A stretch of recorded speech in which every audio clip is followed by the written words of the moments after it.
करू नका, नाही तर तुमचा वारे गुरुजी होईल.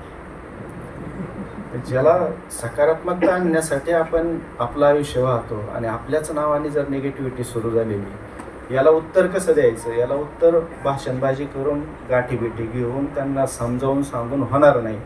आपण काहीतरी प्रॅक्टिकली काम उभं केलं पाहिजे. म्हणून जी शाळा मला दिली ती शाळा शासनाची, जिल्हा परिषद पुणे, त्यांच्या बंद करायच्या शाळांची जी यादी होती त्यातली शाळा होती ती.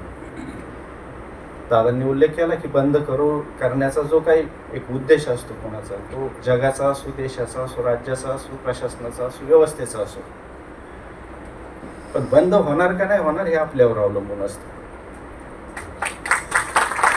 जिथं 3 मुलं होती आणि ती शाळा आता बंद होणार आहे, यांची अजून धावपळ वाढणार आहे, हा जो एक आसुरी आनंद त्यांना घ्यायचा होता, त्याच्यामधले आमच्या व्यवस्थेचे काही म्हणजे ज्यांना समज नाही, बालिशपणा जे करत होते असे काही घटक असतील, ज्यांना विश्वासाने लोकांना निवडून दिलं किंवा लोकप्रतिनिधी केलं, असे त्या लोकप्रतिनिधित्व किंवा लोकशाहीला कलंक असणारे काही आमदारासारखी माणसं असतील. माझ्या शब्दामध्ये कदाचित थोडा कठोरपणा येईल, पण तो कुठंही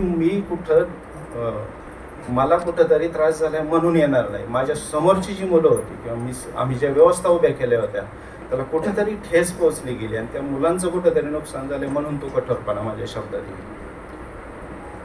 त्या शाळेमध्ये, दिलेल्या शाळेमध्ये जिथं 3 मुलं शिकत होती, 1 फेब्रुवारीमध्ये ते शाळा माझी नेमणूक झाली आणि त्यानंतर 5 सप्टेंबरला पुणे जिल्हा परिषद जे पुरस्कार देते त्याच्यामध्ये एक पुरस्कार असतो अध्यक्ष चषक पुरस्कार.